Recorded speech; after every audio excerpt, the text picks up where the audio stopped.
2018 жылдың 12 қарашынан бастап барлық өңірлерде халықпен кері байланысты жақсарту үшін жұмысы ұйымдастырылды.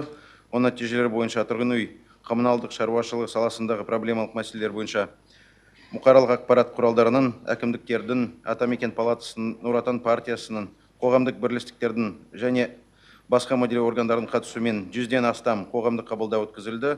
Оған 2800 адам қатысты. Жүргізілген жұмыс нәтижесінде барлық өңірлерде коммуналдық қызметтерге арналған тарифтерді төмендету күтілуде.